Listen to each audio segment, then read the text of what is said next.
Director Sudha கொங்கராவ் ma'am அவர்கள் விஜயோடைய ரசிகர்கள வந்து கொஞ்சம் ரவுடித்தனமா நடந்துக்கிறாங்கன்ற மாதிரி ஒரு கருத்த வெளியிட்டிருந்தாங்க இல்லையா? ஏன்னா, அவங்கலாம் தான் வந்து ஒரு பேடான ஒரு ரிவ்யூ மாரி ஸ்ப்ரெட் பண்ணி பராசக்தி படத்த ஓட விடாம பண்றாங்கன்ற மாரி அவங்க ஒரு குற்றச்சாட்டும் வச்சிருந்தாங்க. ஆக்சுவலா இப்போ அந்த ஒரு ஸ்டேட்மெண்ட்க்கு அப்புறமா, அ தளபதி விஜயோடைய ரசிகர்கள் வந்து ஒரு வீடியோ வந்து ஷேர் பண்றாங்க. அதாவது ஒரு குறிப்பிட்ட நிகழ்ச்சியில வந்து அதாவது விஜய் தொலைக்காட்சியில நீயா நானா நிகழ்ச்சியில ஒரு எபிசோட்ல வாய் பேச முடியாத குழந்தைகள் அனைவருமே அவங்களுக்கு பிடித்த நடிகர் அப்படின்னு சொல்லிட்டு நடிகர் விஜய தான் வந்து சொல்றாங்க. ஒருத்தர் கூட மாறவே இல்ல.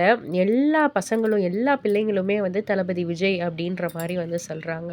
ஸோ அந்த ஒரு வீடியோ வந்து ஸ்ப்ரெட் ஆகி, இவங்களும் விஜய் ரசிகர்கள் தான் அப்படின்ற மாரி வந்து சொல்லிக்கிட்டு இருக்காங்க. அண்ட் அது மட்டும் இல்ல, பராசக்தி படம் ரிலீஸுக்கு முன்னாடி வந்து சுதா கொங்கராவ் அவர்கள், "நான் ஒரு மிகப்பெரிய விஜய் ரசிகை. அவர் இந்தியாவின் மிகப்பெரிய சூப்பர் ஸ்டார்" அப்படின்ற மாரி வந்து சொல்லியிருக்காங்க. இதே பராசக்தி திரைப்படம் வந்து சரியா ஓடல அப்படின்னோனே, என் படத்துக்கு விஜய் ரசிகர்கள் தான் நெகட்டிவ் ரிவ்யூ குடுக்குறாங்க.